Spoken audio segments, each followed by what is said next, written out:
আসসালামু আলাইকুম দর্শক, আপনার সামনে আবার একটু আসলাম দুটি কথা বলার জন্য। বিএনপির নির্বাচনে জিতলো এবং জিতার পরে বিএনপির ব্যাপারে একটি কথা শোনা। বিএনপিকে আসলে মাইনকার চিপায় পড়ে গেল নির্বাচনে জিতে।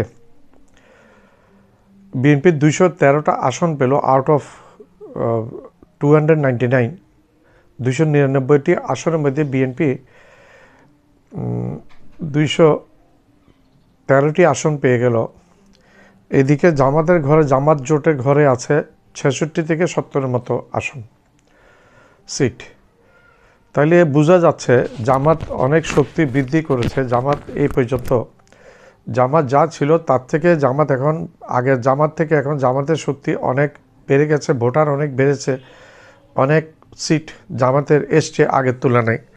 আগে 20, 25, 15, 20 এরকম সিট থাকতো জামাতের, এখন সেখানে 66, 77, 70-এর ঘরে চলে এসছে জামাত। তাইলে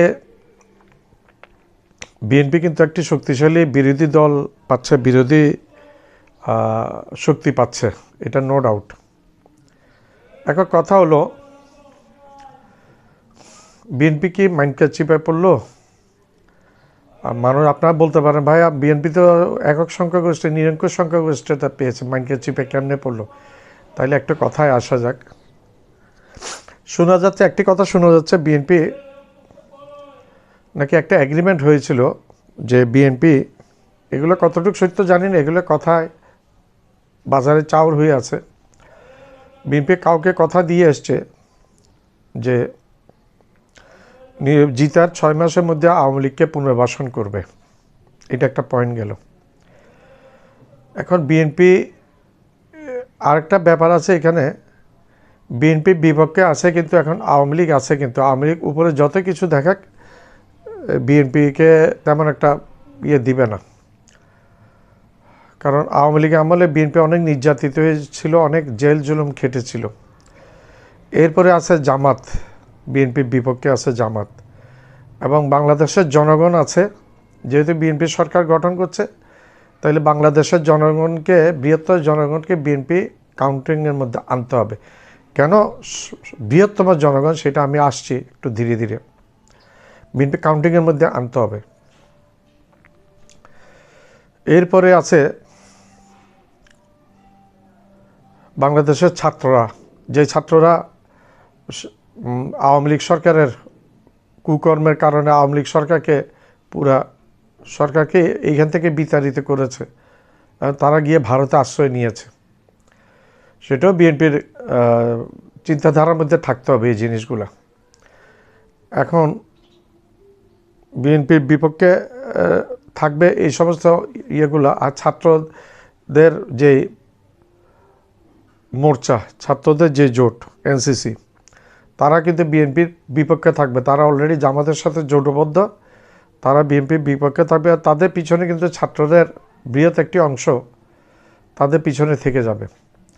এখন একটু কথা শোনা যায় যে আওয়ামী লীগের বেশ কিছু ভোট পেয়েছে বিএনপি, যার কারণে বিএনপি নিজেরও পপুলারিটি হয়েছে, 16 বছর নির্যাতিত হয়েছে, যার কারণে পপুলারিটি বেড়েছে, এবং আওয়ামী লীগের একটি সমর্থন নিয়ে আসছে, গোপন ভোট। আর কিছু বলা যাচ্ছে যে কিছু ভোট আওয়ামী লীগের ভোট জামাতেও পড়েছে। যাক, জামাত নিজের শক্তি অনেক বৃদ্ধি করেছে। ছোট জামাত থেকে এখন মোটামুটি 66-তে 70-এর ঘরের একটা মোর্চা, বিরোধী দল জামাতের নেতৃত্বে আছে। বিএনপিকে এটা কাউন্টিংয়ের মধ্যে রাখতে হবে। জামাতকে অনুরোধ করব, জামাত ডক্টর ইউনূস সরকারকে যেভাবে সহযোগিতা করেছিল প্রথম থেকে, যেটা বিএনপি করে নাই, জামাত করেছিল প্রথম থেকে, যে ডক্টর ইউনূস সরকার টিকে থাকার ব্যাপারে যে সহযোগিতা করেছিল, জামাতকে মনে করিয়ে দিতে চাই আপনারা এখন আর সেই সহযোগিতা আপনারা করতে পারবেন না।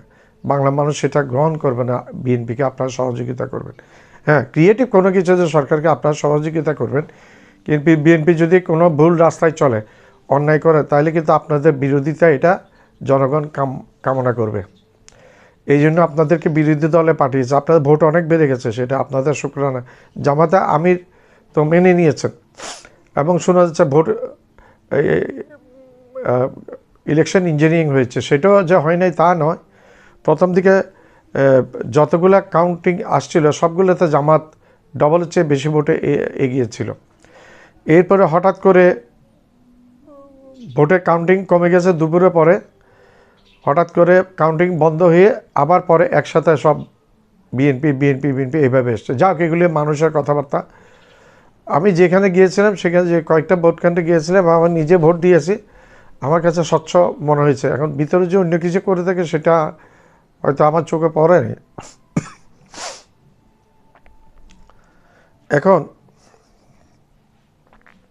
বিএনপির একটা শত্রু হচ্ছে আওয়ামী লীগ, আরেকটা শত্রু জামাত, আরেকটা শত্রু এনসিপি ছাত্র মৈত্রী, যেটা আরেকটা হচ্ছে বাংলাদেশের জনগণ। এগুলো বিএনপির বিপক্ষে থাকবে সবসময়। আরেকটা হচ্ছে বাংলাদেশের টোটাল একটা এনভায়রনমেন্ট, আর হচ্ছে জামাত, আর হচ্ছে আওয়ামী লীগ, আরেকটা হচ্ছে ভারত। এখন বিএনপিকে এই কয়টা শক্তি বিএনপি কাটিয়ে কেমনে উঠবে সেটাই তো একটা ব্যাপার। মাইন্ডকে চিকায় পড়ে যাবে বিএনপি যেহেতু সংখ্যাগরিষ্ঠ আসন পেয়েছে, একক সংখ্যাগরিষ্ঠ নিরঙ্কুশ, তাইলে আমরা যেটা ধরতে পারি সেটা হচ্ছে তারেক জিয়া হয়তো প্রধানমন্ত্রী হবে। এখানে আরও একটা ব্যাপার আছে, হানা ভোটের, এটা গণভোট যেটা হানা ভোট, সেটাকে বিএনপি ইগনোর করে যেতে পারবে না, নেভার এভার। হানা ভোটে নার পক্ষে পড়েছে 25 ভাগ, 75 to 77% ভোট পড়েছে হার পক্ষে। এটা ইগনোর করা বিএনপির পক্ষে সম্ভব না। এটা যেমাত্র বিএনপি কোনো হানা ভোটের যতগুলোই আছে, যেমন একটা সরকার প্রধান এবং দলীয় প্রধান এক হতে পারবে না। দলীয় প্রধান একজন হলে, সে যদি দলীয় প্রধান থাকে, তাকে সরকার প্রধান হতে গেলে তাকে দলীয় প্রধান ছেড়ে দিতে হবে, এটা একবারে কনফার্ম। এটা করতে গেলে তারেক জিয়াকে দলীয় প্রধান ছেড়ে দিতে হবে, মাস্ট।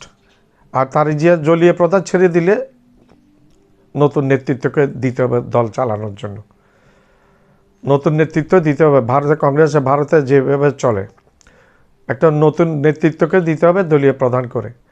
এখন কে হবে সেটা ভবিষ্যতে বলে দেবে। We are waiting just for that decision of Tarique Zia and BNP high command. কারণ হ্যাঁ ভোটে 75 to 77% পড়েছে, না ভোটে পড়েছে 25 অনলি। এটা বিএনপির মাথায় রাখতে হবে। ম্যান্ডেট এইখানে বিএনপি কিন্তু হেরে গেছে। বিএনপি না ভোটের পক্ষে মতামত চালিয়েছিল, বিএনপি এই পর্যন্ত না ভোটের পক্ষে মতামত চালিয়েছিল। পরে চাপে পড়ে কয়েকদিন বিএনপি হা ভোটের পক্ষে বলেছে, কিন্তু বিএনপির মন মানসিকতা ছিল না ভোটে, কিন্তু হা ভোট 75 to 77% জিতেছে। এটা বিএনপির বিপক্ষে ভোট দিয়েছে 77%, 75% জনগণ বিএনপির বিপক্ষে ভোট দিয়েছে হা না ভোটের মধ্যে। তারা হা ভোটকে জয়যুক্ত করেছে। হাই ভোটের অনেক টার্মস আছে, কোনো রাষ্ট্রপতি 2বারের বেশি পারবে না, প্রধানমন্ত্রী 2বারের বেশি পারবে না, তবে এরকম অনেক নিয়ম আছে। সরকারি নিয়োগ সরকার একা দিতে পারবে না, এই ধরনের অনেক নিয়ম আছে এই হা ভোট না ভোটের মধ্যে। এই গণভোটের মধ্যে অনেক নিয়ম সন্নিবেশ করেছে, যেটা বিএনপি সরাসরি বিচার ব্যবস্থা হস্তক্ষেপ করতে পারে না। অনেক আছে, অনেক আছে। এগুলি সবগুলো বিএনপির জন্য একটা, কোনো সরকার ভবিষ্যতে স্বৈরাচারী না হওয়ার পথে এগুলো একটা নিয়ামক শক্তি। এটা হচ্ছে এগুলা কোনো সরকার স্বৈরাচারী হতে পারবে না, হতে গেলেই জনগণের তুমুল আন্দোলনের মধ্যে পড়বে। বিএনপি আজকে করুক এটা, কোনো একটা ইগনোর করুক, বিএনপি কালকের মধ্যে আন্দোলন শুরু হয়েছে বিএনপির বিপক্ষে।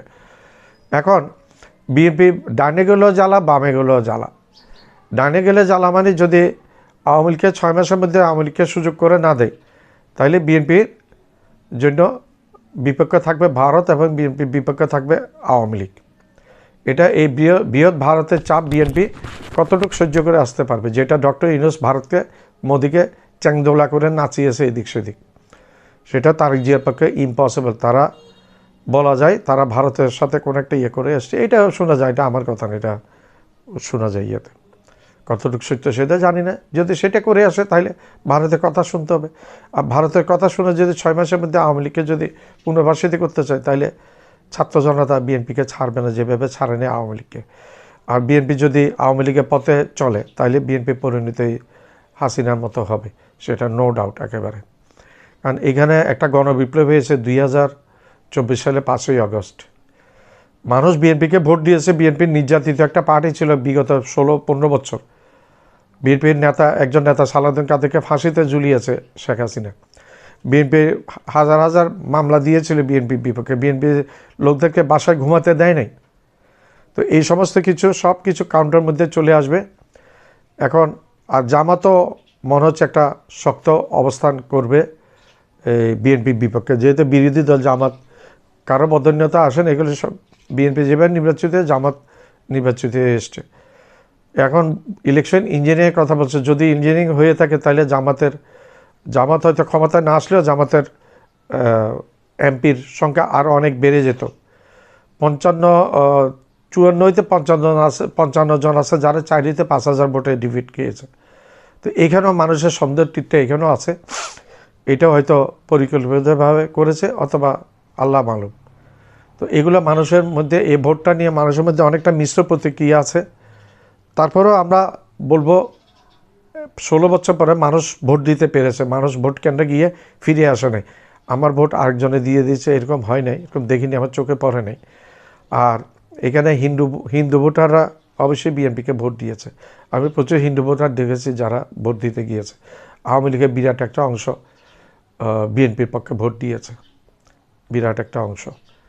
তো এইখানে বিএনপি কীভাবে চালায়, আর যদি বিএনপি ঠিকভাবে শিক্ষা না নেয় আওয়ামী লীগের পরিণতি থেকে, বিগত স্বৈরশাসকদের এরশাদে পরিণতি, তাহলে বিএনপির পরিণতিও আওয়ামী লীগের থেকে খুব একটা ব্যত্যয় হবে, ব্যতিক্রম হবে তা নয়। কিন্তু এখন রাষ্ট্র চালানোর ব্যাপারে তারেক জিয়া যদি প্রধানমন্ত্রী, সম্ভবত ধরে নিলাম তারেক জিয়া প্রধানমন্ত্রী, তাহলে তাকে বিএনপির প্রেসিডেন্ট হিসেবে রিজাইন দিতে হবে, প্রেসিডেন্ট থেকে রিজাইন দিতে হবে অ্যাকর্ডিং টু হানা ভোট।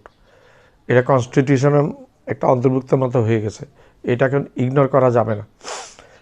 ইগনোর করতে গেলে আন্দোলন শুরু হয়ে যাবে, বিএনপির প্রথম থেকে বিএনপি একটা মুসিবতে পড়ে যাবে। আর তারেক জিয়া কতটুকু ম্যাচিউর প্রধানমন্ত্রী হিসেবে, যদি প্রধানমন্ত্রী হয় এবং প্রধানমন্ত্রী দেশ চালে কতটুকু ম্যাচিউর, সেটা আগামী 6 মাসের মধ্যে প্রমাণ পাওয়া যাবে।